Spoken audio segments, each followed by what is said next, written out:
Selamat pagi semuanya. Hari ini tanggal 15 Januari. Di sini saya cuma mau sharing beberapa hal yang mungkin harus diketahui ya, karena banyak juga mungkin pemula-pemula yang baru mulai bergabung untuk pelihara cana. Ya, kalau untuk mengenai asal usul ya nggak usah diomongin lah ya, nggak berapa penting juga sih nyebutin ini asalnya dari sini ya, nggak penting lah. Kita akan bahas kurang lebih adaptasi ataupun mental si ikan dulu ya, karena itu kan hal yang mendasar yang orang-orang kadang malah bingung tiap piara cana kok ikannya mojok terus, mager terus, segala macem. Nanya-nanya di grup selalu di infonya dipuasain, terutama untuk permaruan lah ya. Banyak juga saya liatin orang-orang berkendala sewaktu mulai memelihara maru, sehingga banyak pertanyaan-pertanyaan, gimana cara ikan aktif, gimana cara supaya ikan mentalnya naik, segala macam. Untuk tipe yellow sama tipe red itu agak-agak beda-beda sedikit, hanya lebih beda ke kita punya apa ya, kalau dibilang aktivitas kita yang kita lakukan aja untuk mereka sih. Oke, kita mulai dulu. Mulai dari mana? Mulai dari setiap pembelian cana baru.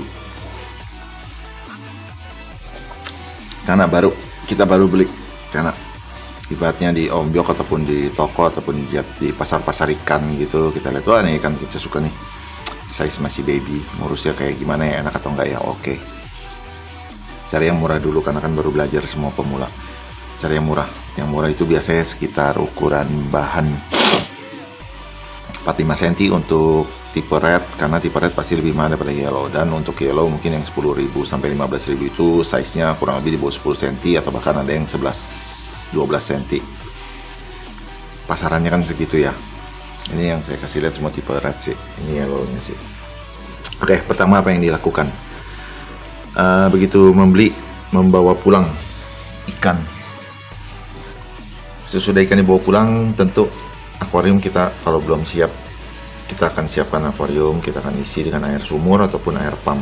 Kebanyakan orang mungkin pakai air sumur, ada juga yang pakai air pump. Kalau saya di rumah khusus pakai air pump.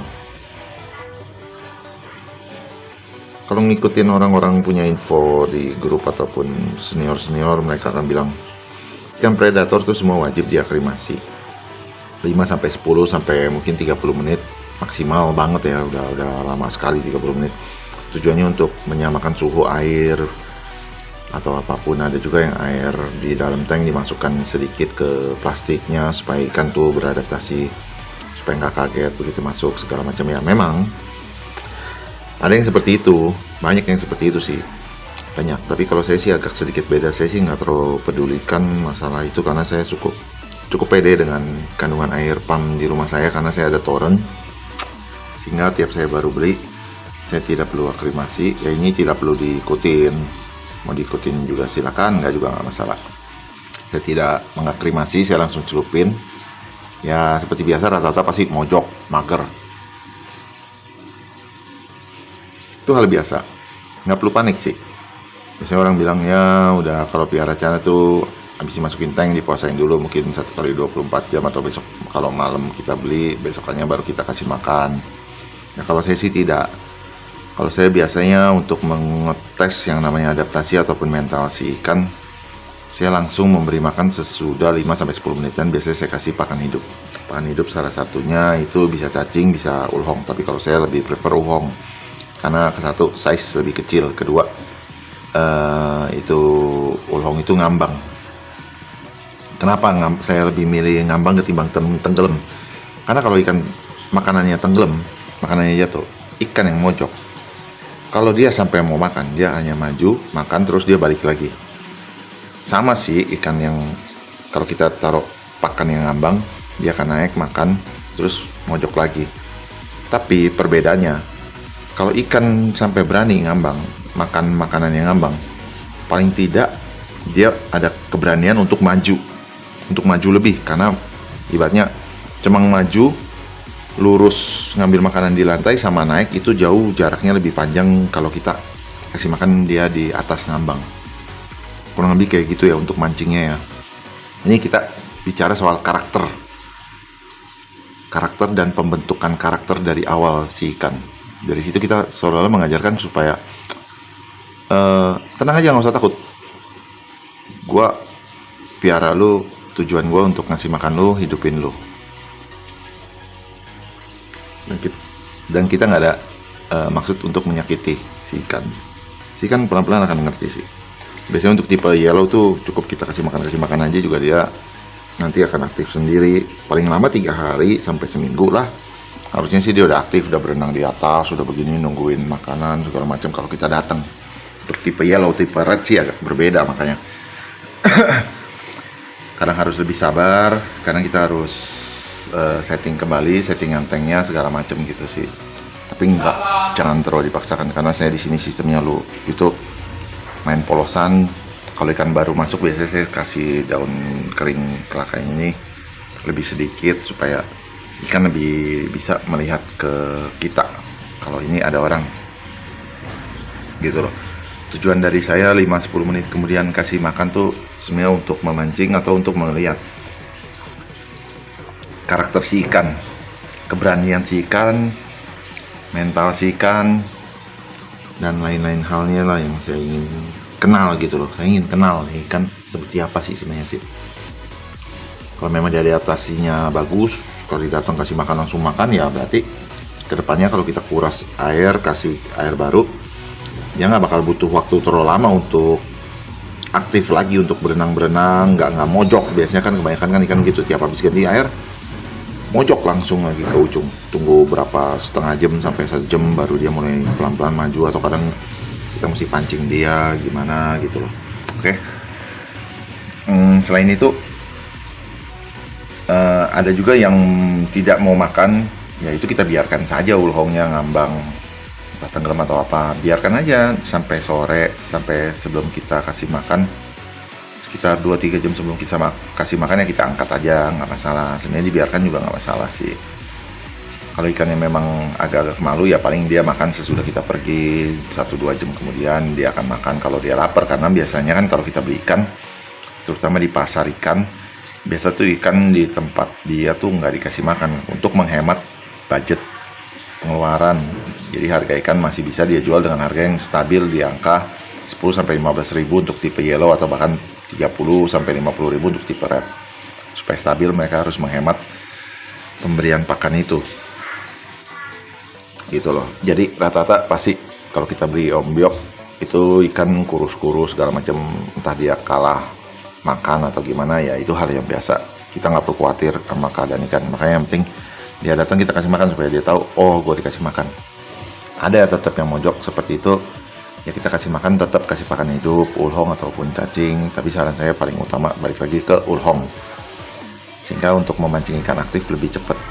Nanti kedepannya jadi begitu dia udah mulai aktif, biasanya 1 kali 24 jam atau lusanya itu dia akan udah, walaupun dia posisi lagi mojok, tapi begitu kita datang dia akan langsung nyamperin karena dia tahu wah waktunya makan nih.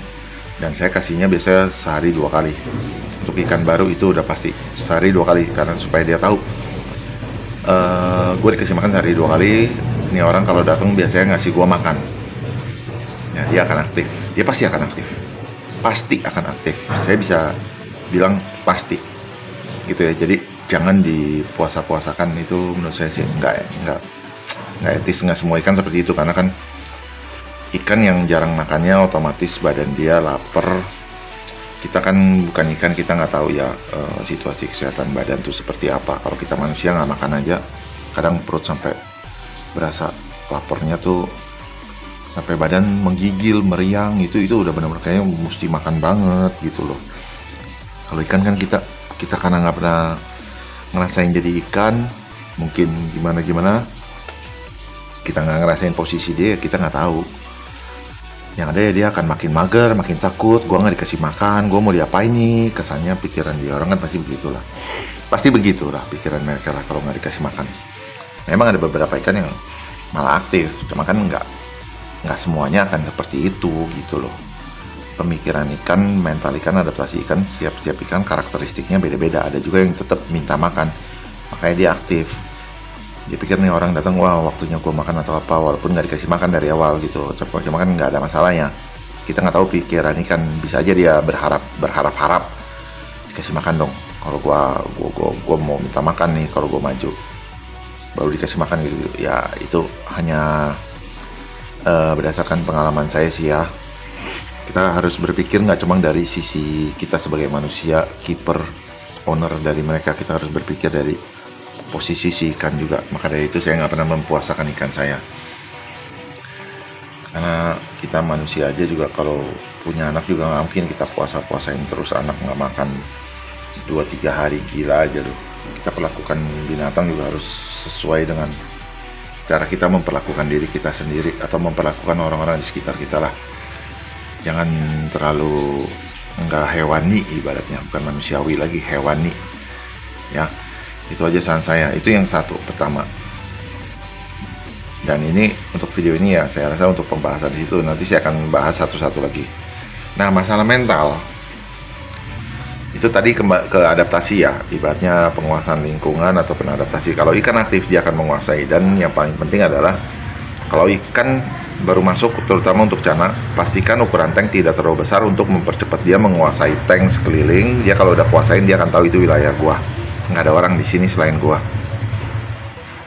Dan ke rata-rata kenapa cana kebanyakan kalau baru datang dari ombyok atau apapun, entah tipe dwarf entah tipe maru ya, kalau kasih background hitam nggak semuanya cocok, biasanya magernya bakal lebih lama atau apa, nggak semuanya itu.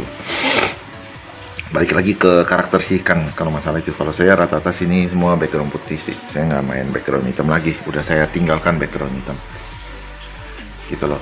Nanti saya akan bahas mengenai pewarnaan badan maru dari background hitam maupun background putih segala macam ya. Saya akan bahas di sesi selanjutnya. Untuk saat ini kita akan bahas masalah mental.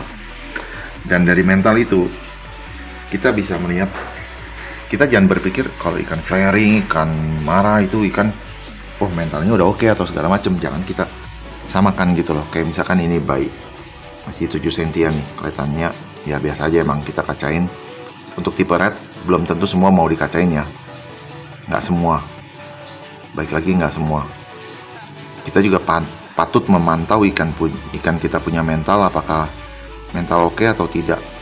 Nanti saya akan jelaskan sesudah di sesi sekarang ini, saya akan sekalian jelaskan ya. Kalau kita lihat ikan seperti ini ya, kita bisa lanjutkan untuk ajak bermain, interaksi pakai kaca. Kalau ibaratnya dia mundur, kayak kalau ini sih memang galak sih dia, kayak dia misalnya mundur agak ragu, sirip kuncup, nah tandanya dia nggak berani gitu loh, dia agak ragu, malu-malu ataupun nggak berani. Kita bisa tes dengan kaca yang jauh lebih besar dari kaca yang kecil itu. Nih ibaratnya nih, sekalian kaca yang gede, kita bisa tempel. Kita akan lihat, kasih aja waktu sekitar 2-3-5 menit, kita akan lihat lah dia punya respon bagaimana.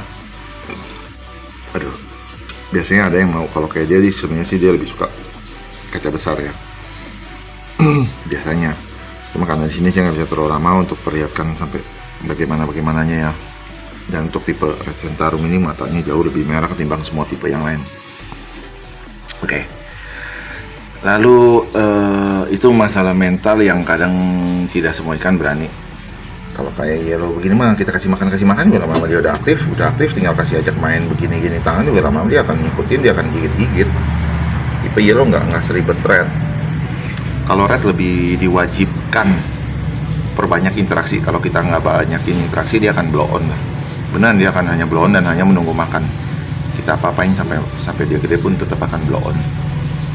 Akan cuma nungguin makanan, cuma ngeliatin bengong aja, ini maksudnya apa sih lu gitu. Tapi kalau kita sering ajak interaksi tipe red, gini-gini aja sehari-hari, pelan-pelan, nanti dia akan ada respon positif pelan-pelan nih.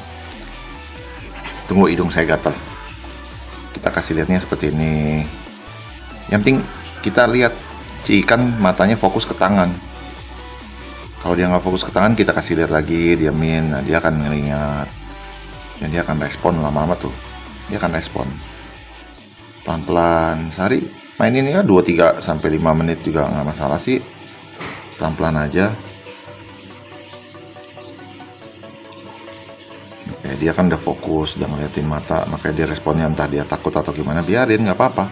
Yang penting tujuan kita aja ajak interaksi. Kalau kita ajak interaksi dan kita nggak nyakitin mereka, nggak nakut-nakutin, nggak geprak-geprak gitu, ya mereka juga nggak bakal takut lama-lama. Dan mereka akan tahu sifat karakter kita juga, mereka akan kenal. Jadi pada saat kita geprak, nantinya kalau udah mentalnya udah berani, kita geprak gitu, dia nggak bakal takut. Kayak dia aja juga, kalau diketok-ketok gini juga udah nggak langsung nyusup ke belakang atau gimana, karena dia udah biasa. Di sini dia udah tahu, saya ini nggak pernah nyakitin dia orang ya, kecuali kalau saya lagi kuras ya, dipancing. Tentu mereka akan takut. Tipe red sama yellow beda. Red lebih seradak seruduk, kalau tipe yellow lebih kalem, nyantai. Bedanya di situ doang sih. Oke. Terus ada satu hal yang memang jarang dibahas atau jarang terlihat atau jarang disadari oleh orang-orang sih. Mental, walaupun dia flaring belum tentu dia berani. Yang membedakan seperti apa saya akan perlihatkan. Kalau ikan yang mentalnya masih belum siap, tapi kalau dia yakin mentangan dia siap segala macam, kadang ada yang begitu ya. Tapi begitu kita tes dengan kaca, dia akan flaring. Tapi kalau Anda perhatikan di ujung mulutnya ini, di ujung mulut itu akan menghitam. Kalau ikan ujung mulutnya menghitam, jangan kita paksa mainin dengan apa yang dia nggak suka atau apa yang dia takutin. Ini nggak menghitam sih, ini memang mulutnya merah aja. Jangan kita pernah paksain untuk ikutin supaya oke, biar lu lama-lama berani. Jangan, nggak penting, karena dia akan makin nggak bagus nantinya di mentalnya. Saya akan beri contoh ikan apa ya yang ada yang seperti itu nih. Ini ikan, ini tadi soalnya saya udah tes, ternyata dia juga termasuk salah satu yang agak-agak kurang berani di kaca. Kita akan lihat. Oke, ini mulut masih cerah ya, warnanya cerah, kepala cerah, semua badan cerah. Saya akan perlihatkan begitu saya tes dengan kaca. Oke lah, flaring. Tapi Anda perhatikan ujung mulutnya mulai menghitam. Tuh, mulai menghitam. Oke, dia flaring. Jadi kalau sampai ujung mulut tuh menghitam kan mulutnya tuh, ya, jangan kita sekali-sekali paksain tuh, udah langsung bening lagi, terang lagi ya kan, terang lagi, kita tes lagi. Mungkin tadi ada yang kurang berapa jelas terlihat. Kalau kita mainin terus begini-gini, paksa-paksa, oke, ikannya mungkin kelihatan flaring, kelihatan gimana.